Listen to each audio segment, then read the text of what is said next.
trouble with the trombone, Jeeves? Sir? After half an hour or so, one's lips get incredibly numb. Perhaps it would be wiser not to persist with the instrument, sir. Oh, nonsense, Jeeves. I'm only concerned with your health, sir. The numbness of which you speak may be a symptom of some deeper malady brought on by overexertion of the labial and maxillary muscles. My Uncle Ernest was Oh, never mind your Uncle Ernest, Jeeves. Generations of Woosters have soldiered on with much worse than numb lips. I'm sure that is so, sir.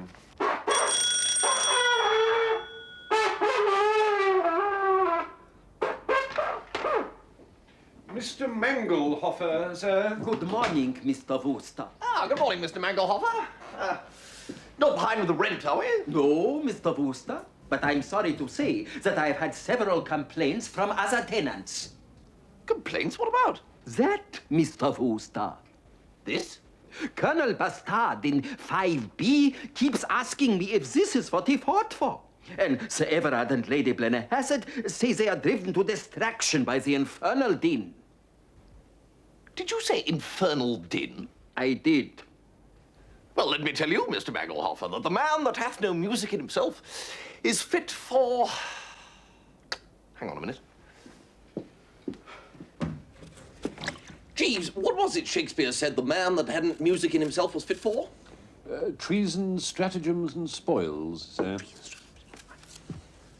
Treason, stratagems, and spoils.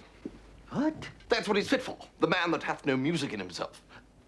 Mr. Wooster, I will speak plainly. Either you cease playing that instrument, or you must leave.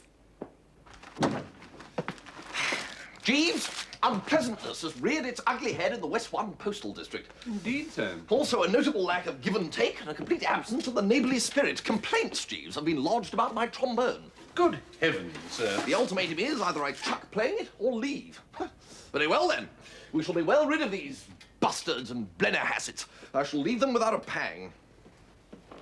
You are proposing to move, sir? It is my intention to retire to the depths of the country for the summer. There, in some old-world sequestered nook, I shall find a cottage and resume my studies.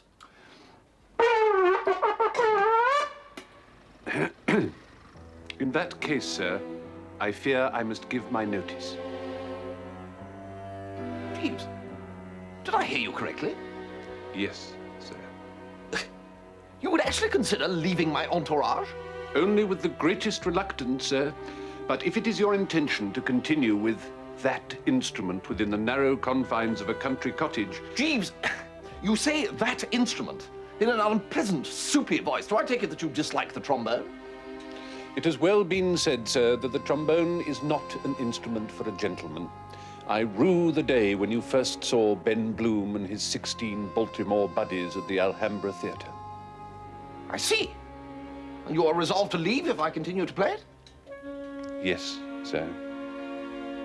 Well, then, leave, dash it. Very good, sir.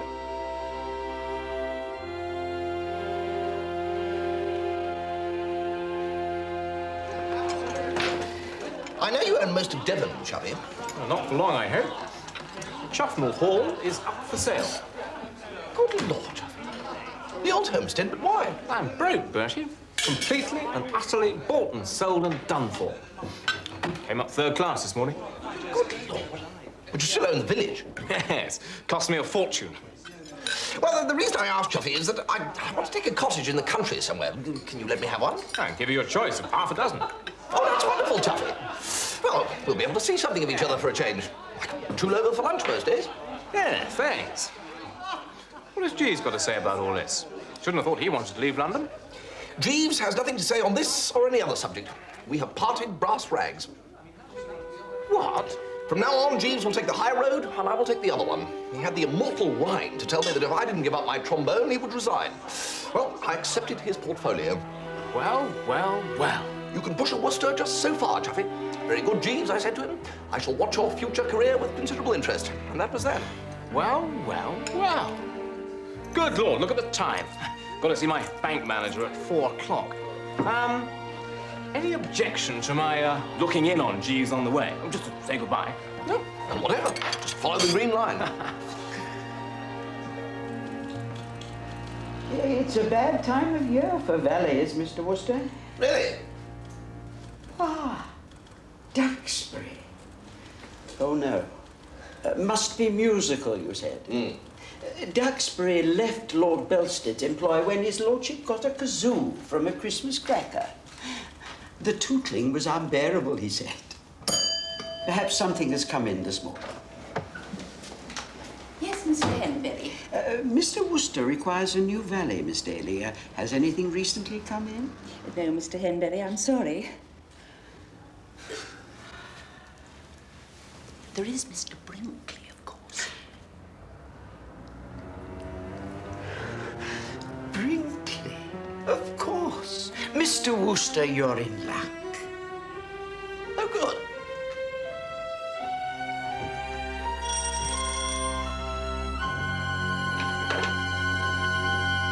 I'm Brinkley, the new valet. Mr. Wooster likes to be wakened at 10 with tea. I'm sure he does. Darjeeling in the morning. Earl Grey should he be at home in the afternoon. Oh, dear. Evening wear formal, evening wear informal. Tweed jackets. Enough clothes, hasn't he? Very nearly. And Mr. Wooster is most particular that they be kept pressed, clean, and mended at all times. I'm not a machine, you know. I hope he realises that.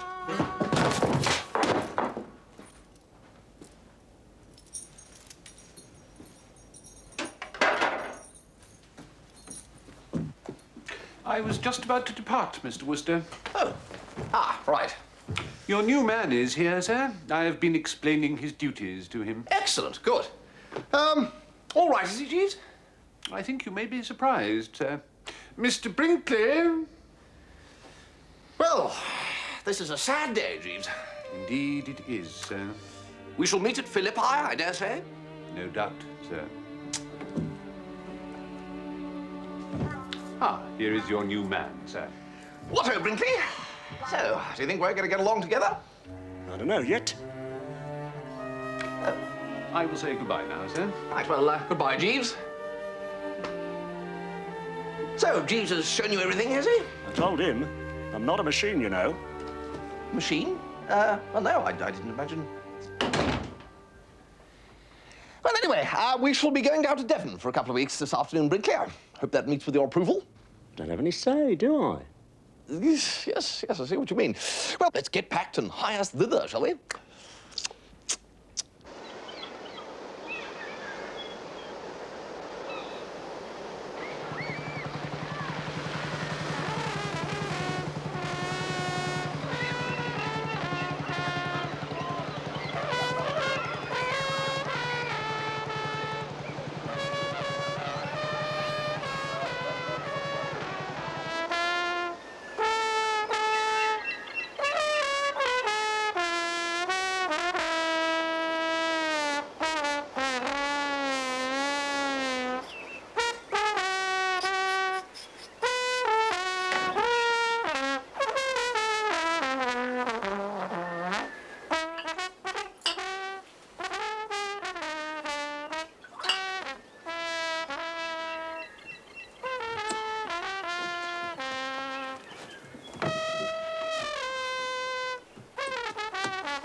Who are you? Seabury Pongleton. My uncle says you're to come to lunch. And who is your uncle? Uncle Chuffy. Oh, Chuffy. Well. Shall we be lunching alone? No, there's Mother and me and some American people. Oh, well, perhaps I'd better go and put on a suit. No. What, you think I look all right? No, I think you look rotten, but there isn't time.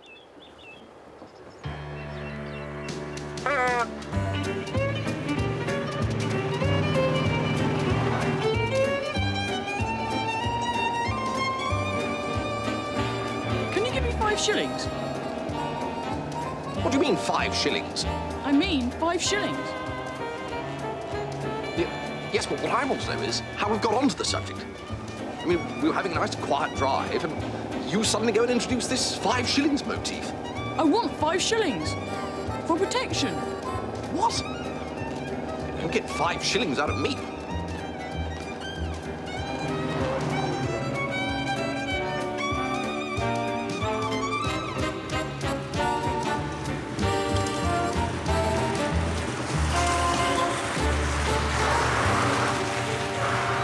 Hello, Bertie. Well, hello, Chuffy.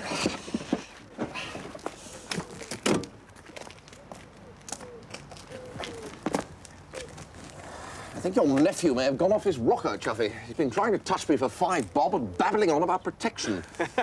He's been watching gangster films. Goes around collecting protection money from everyone. I don't know what the use of today is coming to, Chuffy. Ah, well, here's his mother, my sister, Myrtle Pongleton. Myrtle, this is Bertie Wooster. Seabury's been trying to con 5 bob out of him. Oh, he means well, Mr. Wooster. He only takes from each according to his means.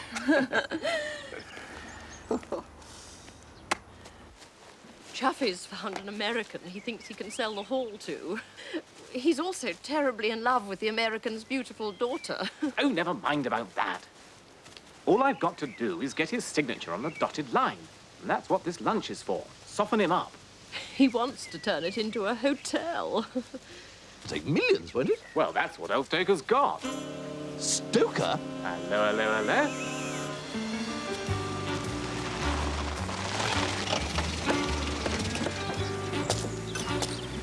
What a dump!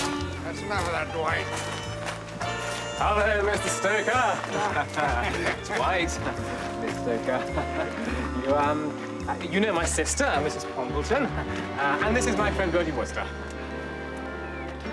Wooster. Well, well, well. Old Colonel Wooster in person. Well, you know.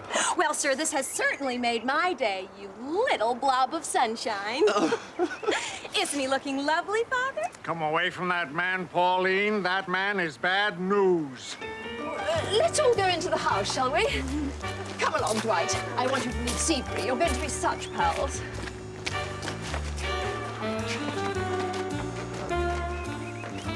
This way, Mr. Stoker. Seabury! I didn't know you knew these people, Bertie. Yes, I met them in New York, just casually. See, I thought Pauline's manner was rather warm. Really? Well, that's the American way, you know. I mean, she behaved as if you were great friends. No. She gets on like that with everyone. Big-hearted, you see. Well, she does have a delightful, generous, spontaneous, impulsive sort of nature, doesn't she? Absolutely, yes. And, beautiful, too. Is she? Is she really? Well, I hadn't noticed, Chuffy. Do you know, I think it might be best if I didn't join the throng at the luncheon table. Got a bit of a headache. Are you sure? Well, I'd better go in. Right.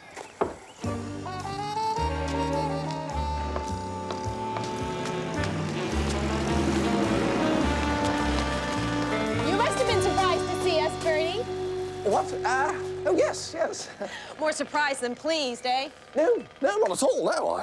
One is obviously tickled pink to see you, old thing, but I can't deny that when it comes to seeing your father... Oh, he's convinced I'm still pining for you, you know. You don't mean that. He thinks he's parted the young lovers and has got to exercise ceaseless vigilance to keep them from getting together again. Little knowing you never had a happier moment in your life than when you got my letter. No, dash it, really. No, I always esteemed you most highly. There's just about 200 acres, if you don't include the village. Enough for a golf course, tennis courts, swimming pool. Oh, yes.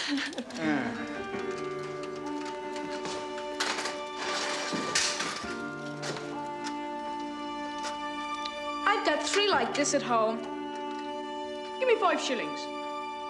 Why should I give you 5 stupid shillings? Protection. Tell me about Marmaduke. Marmaduke? I don't think I know him. Lord Chufnell, idiot. Marmaduke. It's a beautiful name. Hello. What do you mean? Well, no one would say that Marmaduke was a beautiful name wantonly and without good reason. All right. Less of this Sherlock stuff. I'm not trying to hide anything. And you love this, excuse me, this Marmaduke? I'm dippy about him, Bertie. Don't you just worship the way his hair sort of fluffs up at the back? My dear girl, I have better things to do than go about staring at the back of Chuffy's head. The front's bad enough. However, be prepared for tidings of great joy. I'm a pretty close observer, and a certain bulbous look in the old boy's eyes when a recent conversation happened to turn in your direction convinces me that he is deeply dippy about you, too. I know that, you chump. Do you think a girl can't tell? He's obviously crazy about me, but not a yip from him. I sometimes feel that he was a king in Babylon when I was a Christian slave. Really? Well, you know best, of course. Very doubtful I'd have said myself. You're a friend of his. You could give him a hint. Tell him there's no need for cold feet. It is not cold feet. It's a matter of delicacy. We men have our code in these matters. We feel that it ill beseems us to make a beeline for a girl like a man charging into a railway restaurant for a bowl of soup. What nonsense! You asked me to marry you after you'd known me 2 weeks. Oh, but there you were dealing with one of the wild Woosters. Yes, it reminds me of a time when... Excuse me, miss. Yes, Jeeves, what is it? Jeeves! You've come back! Yes, well, Jeeves, you acted rashly, but I shan't hold it against you. The new man, Brinkley, is not entirely satisfactory. Beg pardon, sir. I came to tell you that luncheon will shortly be served, and to say that Mr. Stoker was inquiring about Miss Stoker's whereabouts. Oh, Lord. Yes, but... I'm here in the capacity of Lord Chuffnell's personal gentleman, sir. What? You mean... You're working for Chuffy? Yes, sir. His lordship engaged me after you had informed him of my availability. Good Lord, Jeeves. Quick off the mark. His lordship was kind enough to say that a good man is hard to find, sir. That's true, God knows. Look, I better push along before my father starts getting suspicious. Don't forget, Bertie, will you? A little hint in a certain person's ear? The matter shall receive my promptest attention. I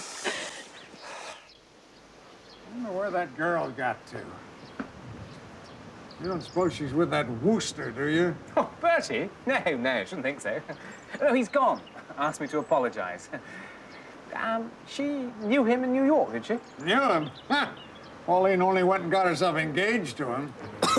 And if I ever see that degenerate hanging around her again, I will not be responsible for my actions.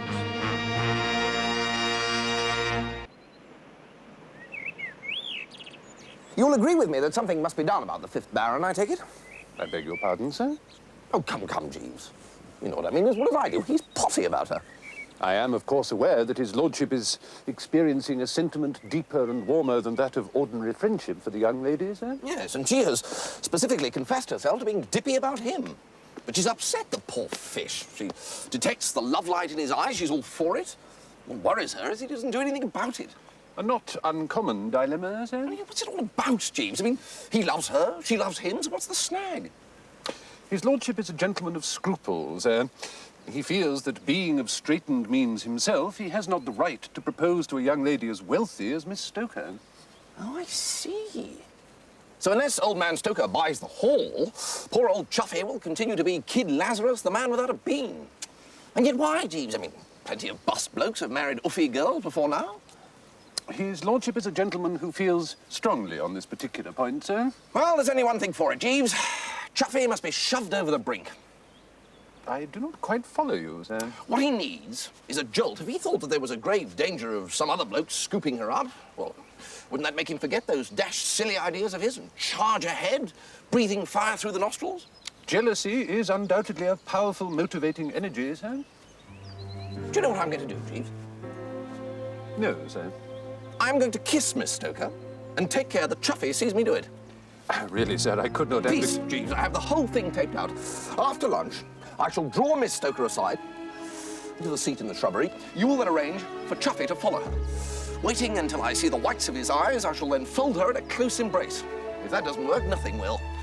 I consider that you would be taking a decided risk, sir. His lordship is in an extremely and highly emotional state. No, Jeeves, I desire no further discussion. At 2:30, inform Miss Stoker that I would like a word with her at the stone bench in the shrubbery. At 2:31, inform Lord Chuffnell that she would like a word with him. The rest you can leave to me.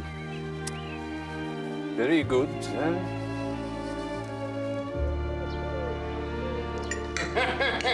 And the propeller's going to take about a week to repair. So it looks like we're going to be stuck down in a little harbor down there. What a damn nuisance for you. Tell you what we'll do. Why don't you folks come on out to the Gypsy Queen and I'll show you around. Oh, your yacht. That would be very nice. I bet you've never been on a yacht before, even. I have. I've been on trillions of yachts. Hey, Dwight, is that a way to behave?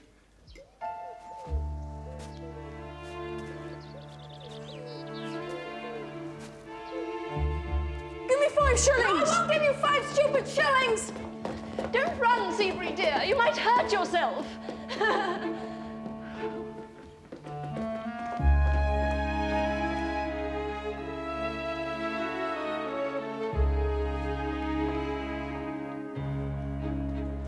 You said you wanted to talk to me. Ah, well, quite. Let's sit on the bench, old thing.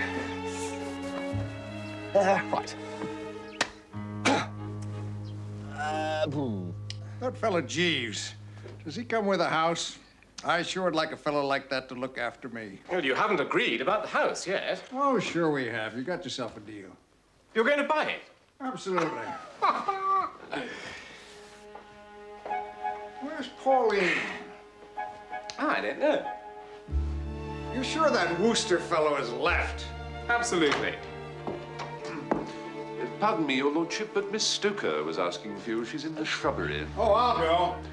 It was Lord Chuffnell she particularly asked for. Oh, nonsense. Of course she'll want to see her old daddy. Dashed funny thing, love. Did you bring me all the way out here to tell me that love's a dashed funny thing?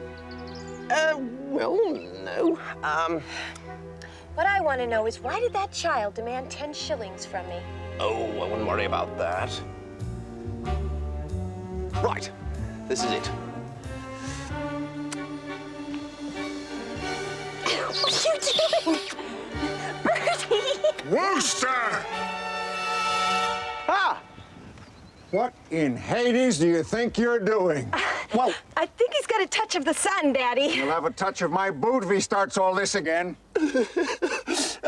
look, I can explain. Pauline, go back to the house. You come too, Daddy.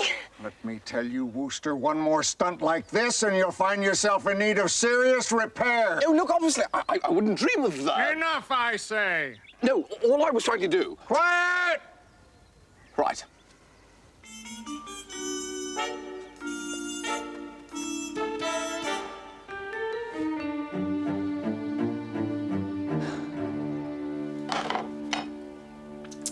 So, all in all, Brinkley, not the most successful of Bertram's stratagems. How do you mean? Well, it didn't work. Here he is now, anyway. Stoker? No, your so-called Lord Chuffnell. I'm off. Ah, Chuffy, enter, old sport. Hello, Bertie. Something amiss, Chuffy? Why didn't you tell me you'd been engaged to Pauline Stoker? What? Oh, no, look here, Chuffy. The whole thing didn't last more than 48 hours from kick-off to final whistle. And since then, absolutely nothing. You swear that? And there's nothing between you now? Nothing whatever. So, charge in, old man.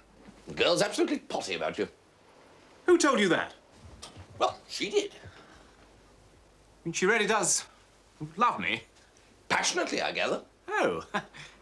Well, I'm, sorry if I seemed a bit rattled for a moment. You see, when a chap's just about to get engaged to a gal, it's rather a jar to find she was engaged to someone else just a few months before. So you've proposed to her, then? Yeah, not yet, but I'm going to. Uh-huh. And what about the off situation? The what? The off, the dibs, the do-re-mi, the happy cabbage, the oil of palm. Yes, I do speak English. It's all right. Stoker's agreed to buy the hall. Really? Oh, well, Chuffy, that is good news.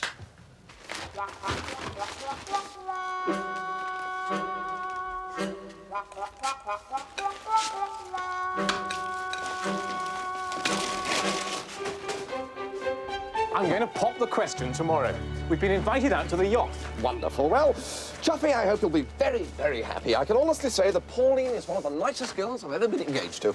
I wish you'd stop harping on about that engagement. I'll never lose sight of the fact, Chuffy, that the betrothal only lasted 2 days, during both of which I was in bed with a nasty cold. She must have had a wonderful time being engaged to you.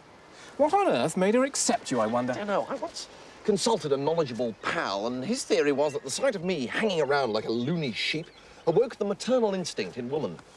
There may be something in this.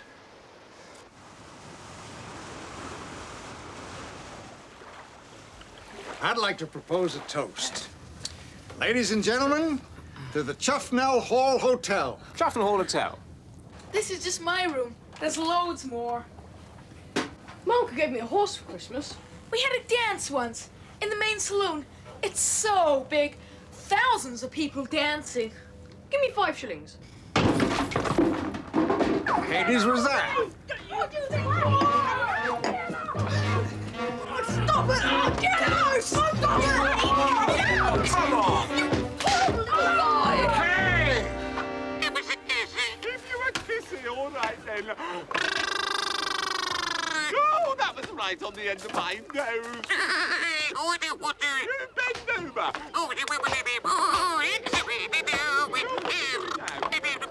Bye-bye. Boo. Booty, booty, booty, boo.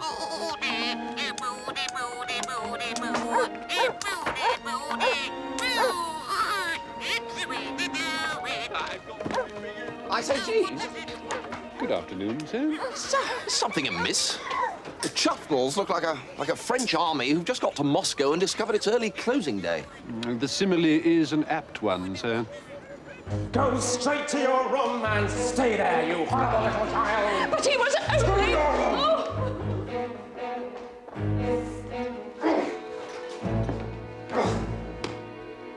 Upon witnessing the position of affairs, Mrs. Pongleton uttered a sharp cry and struck Master Dwight with considerable force on the right ear, sir.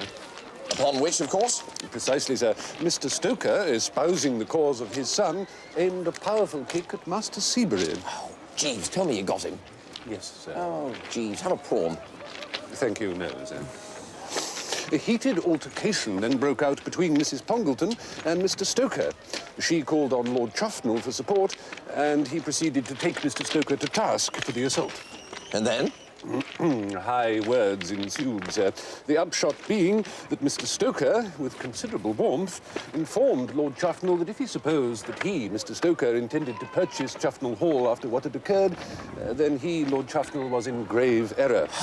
Upon this... Get it over, Jeeves. I can see what's coming. Yes, I agree with you that the whole affair does have something of the dark inevitability of Greek tragedy. His lordship, I regret to say, became somewhat unguarded in his speech. He ticked Stoker off. With considerable vigour, sir, stating in an extremely candid manner his opinion of the latter's character, commercial probity, and even appearance. Well, that must have put the lid on it.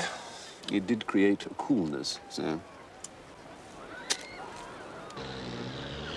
Before all this happened, had Chuffy said anything to Stoker about wanting to marry Miss Stoker? No, sir. Well, I don't see how he can do it now. They'll have to meet by stealth. Even that will prove a little difficult, I fear, sir. Mr. Stoker announced that he was not permitting Miss Pauline to go ashore during the remainder of their enforced stay in the harbour. Well, I thought you said he didn't know anything about the engagement. Mr. Stoker's motive in immuring Miss Stoker on the vessel, sir, is not to prevent her from encountering his lordship. His exact words were, she's not going to go getting kissed by that imbecile friend of hers again. Meaning me? It seems likely, sir. And he said all this to Chuffy, you say? Yes, sir. About this imbecile friend kissing Miss Stoker? Yes, sir. Lord Chuffnell appeared somewhat put out by the information. What did he say? He mentioned something about scooping out your insides, sir.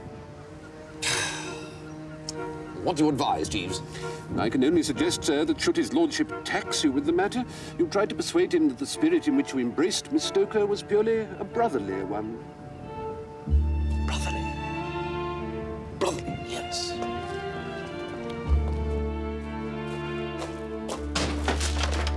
Here, where is he? Who? Your master. Master? I'm going to kick him from here to Newton Ferries and back again. Do what you like. I haven't seen him. Ha!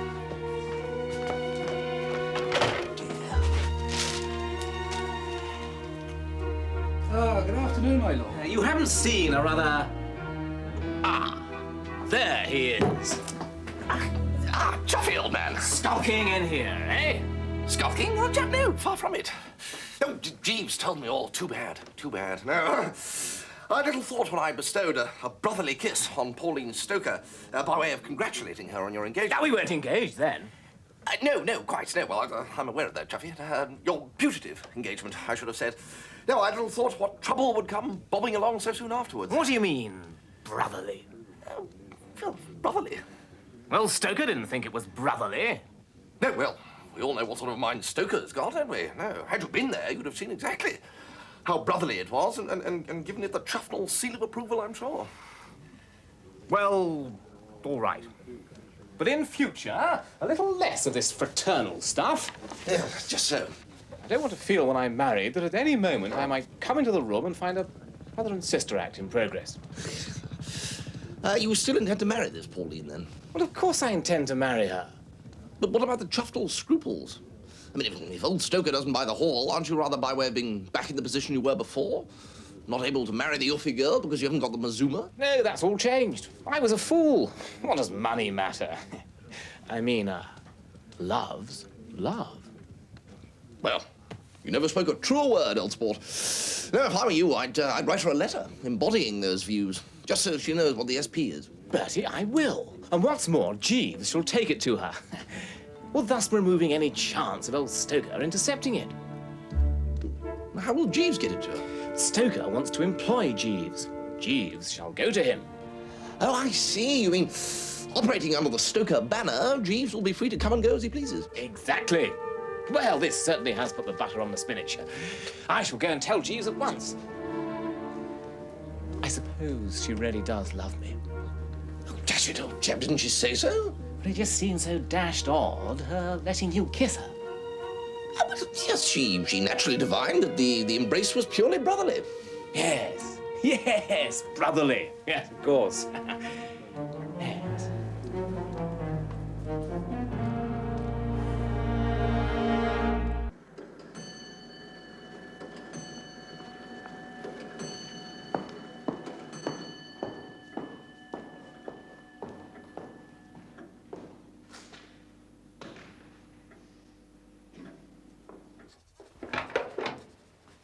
Ah, there you are, Jeeves. You ready for the off?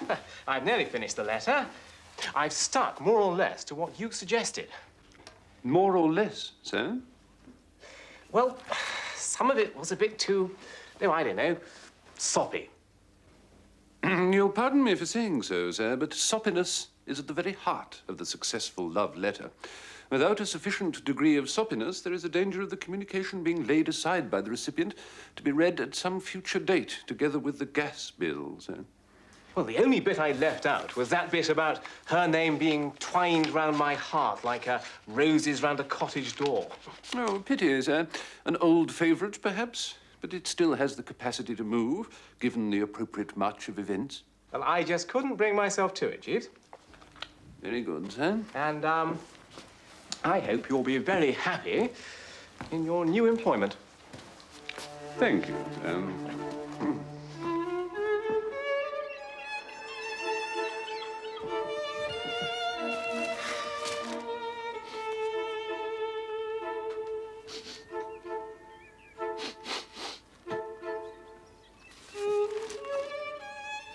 What time do you want dinner, then? Dinner? Oh, about 8:30, I should think. Thank you, Brickley. Right. Oh, light the lamp for me, will you? What? That thing? I suppose so.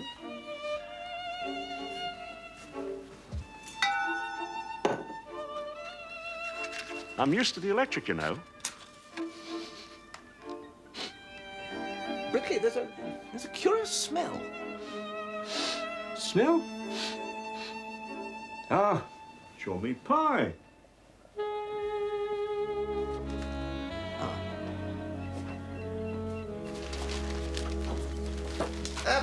Brinkley, look, there's been a slight change of plan. I've just remembered that my uncle's not very well. What uncle? What? Reginald, if you must know. So I think I'll just, What about your pie? Oh, I haven't got time for that. You help yourself. I'm not eating that.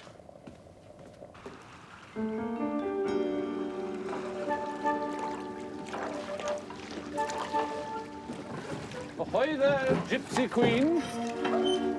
Who's there? It's Jeeves, sir. Permission to come aboard?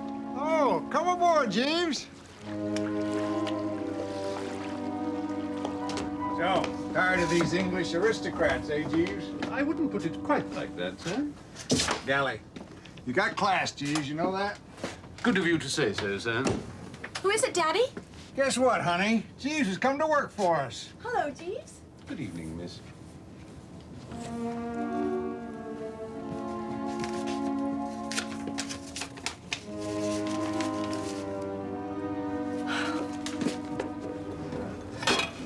Both the breaths are? And the legs.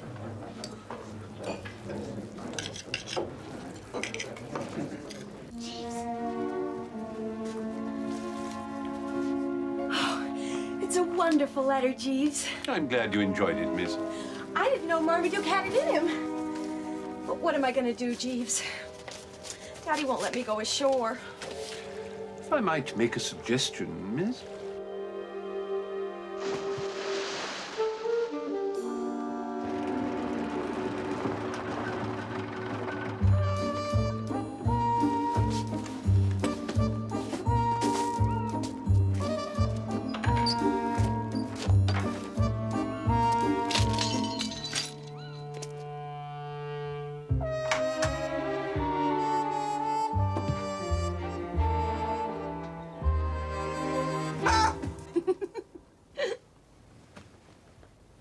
What are you doing here? Hello, Bertie.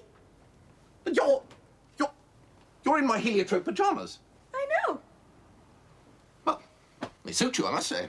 Thank you. What on earth is this? It's my swimsuit. You swam ashore from the yacht? Yes. Why? You know, Bertie, you ought to be in some sort of home. I am. My own. The point I would like to thresh out is what on earth are you doing here? What on earth did you want to kiss me like that for in front of Father? I thought he was Chuffy. You thought my father was Marmaduke? The idea was to let Chuffy observe you in my embrace and thereby get him keyed up to propose to you. You know, there's a sort of woolly-headed duckiness about you, Bertie. If I wasn't so crazy about Marmaduke, I could easily marry you. No. Don't even dream of it. No, it's all right. I'm going to marry Marmaduke. Ah, well, now we come right back to it. You swim ashore from the yacht. Why? You break a window and dump yourself in my little home. Why? Because I wanted somewhere to lie low till I could get clothes, of course. I can't go to the hall in a swimsuit. You came ashore to get to Chuffy. Your man Jeeves said you'd be delighted to help. Oh, he did he? Bertie, you sound annoyed. Well, I am annoyed. A reputable boulevardier like myself, whose license has never been so much as endorsed, can scarcely be blamed for looking askance at girls in heliotrope pajamas in his bed. You're making a fuss about nothing. All I wanted to... What was that? It's Chuffy. It's Father. We'll hide. Yeah, you best go downstairs. I'll see the light. See the light?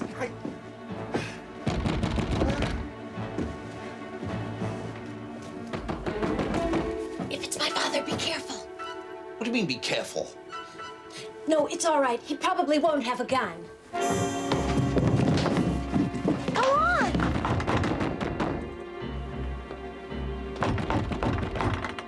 Hello, yes?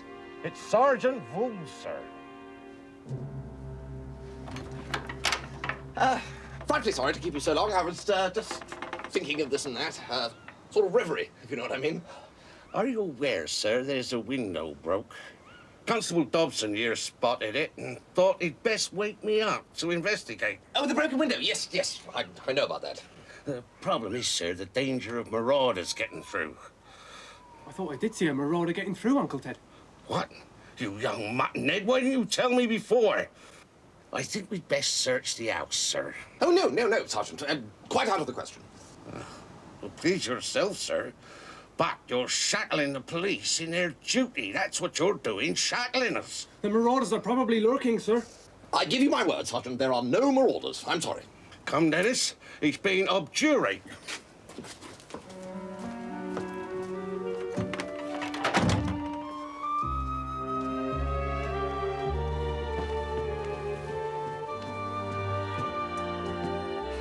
Who was it?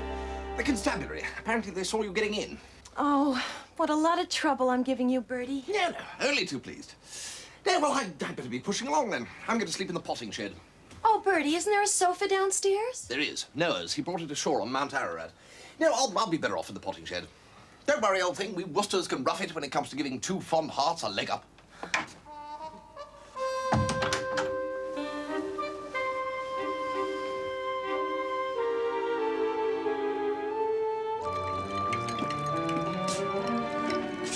Jeeves, Miss Pauline's gone. Gone, sir? She's not in her room. She's not anywhere. Good heavens, sir. You don't think that she could have gone ashore to see that Mr. Wooster, sir? Wooster? Of course. I knew it. Perhaps we should go ashore to search for her, sir. Good idea, Jeeves. Come on.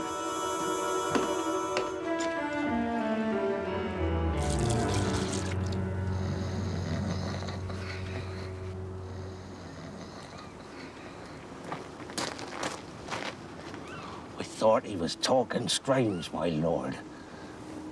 He said he'd been in a reverie. Then Constable Dobson sees him going into the potting shed.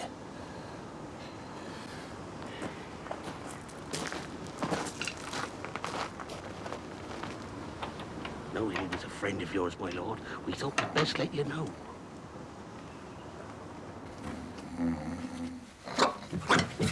What? What? It's all right, Bertie. It's me. Sergeant Voules is worried about you. Brought me along to have a look. Well, Sergeant Voules is an ass. Begging your pardon, sir. I thought he was acting peculiar. We must admit it is a bit peculiar, Bertie. Sleeping out here, I mean. Yeah, well, there was a spider in my bedroom. A spider, eh? Ah. Pink? Well, pinkish. With stripes. It's all right, Sergeant. Nothing to worry about. He's simply as tight as an owl. We better get into bed. No. It's all right, Bertie. We understand. Look, Sergeant Voules and I will come up with you and kill the nasty old spider. Come on.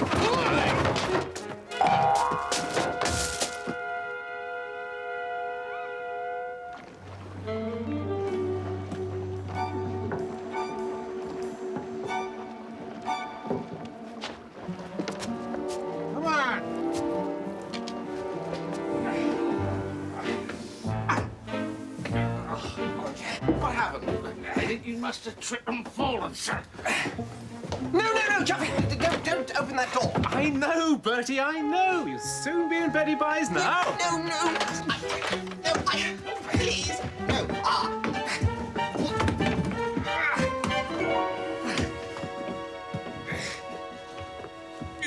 Oh, right. Right, sir, into Betty By's.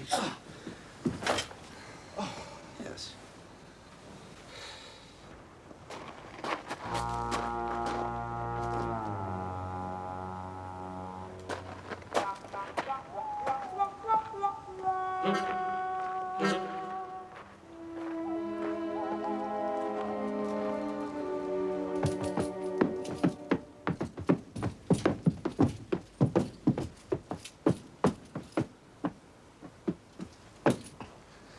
There, sir. That's killed the beastly spider. I'm arresting you, my lad, on suspicion of being a marauder. My lad? None of that now. I work here. This is my home. Come out!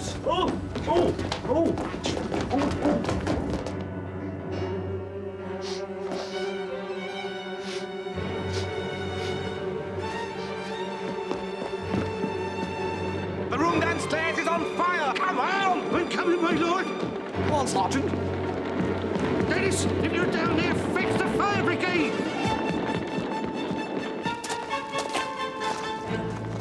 What in Hades is that? Turn it to appears to be a conflagration, sir. Holy Moses, come on, Jeeves. What's going on? It was him, the marauder. He knocked the lamp over. Look! Help! Oh, somebody! That's my daughter! You swine! You devil! Pauline, darling! I'm coming, darling! That's it. Hurry up! Your arms around my neck. That's it. Hold on tight.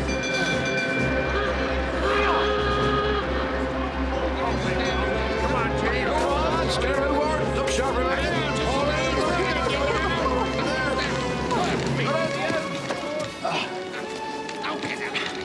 I blame you for this, Jeeves.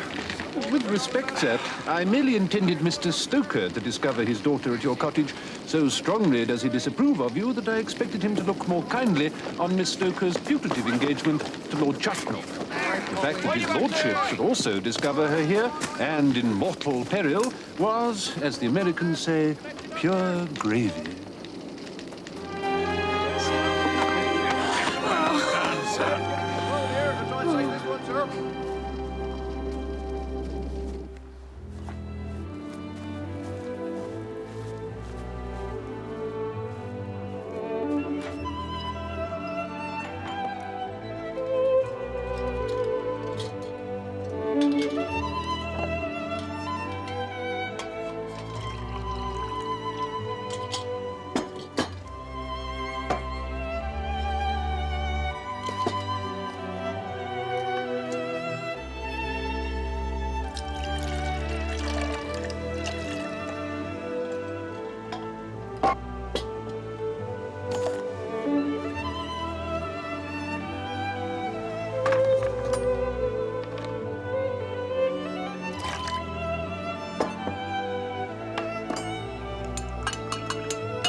Good morning, sir.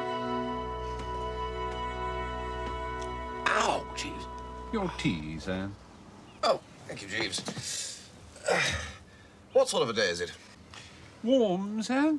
A slight breeze from the southeast and some high cirrocumulus to the west. I've taken the liberty of preparing the car for the journey, sir. Will you drive or shall I? Drive, Jeeves? Journey? To London, sir. Wait a minute. Are you back with me, Jeeves? If that's agreeable to you, sir, yes. Neither Mr. Stoker nor Lord Chuffnell feel themselves quite able to measure up to the required standard.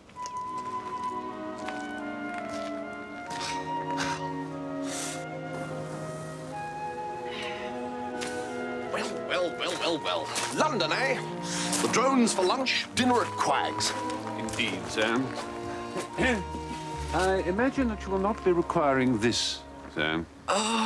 Jeeves, what might have been. No, sir. No, you're quite right. Well, lead on, Jeeves. You can drive.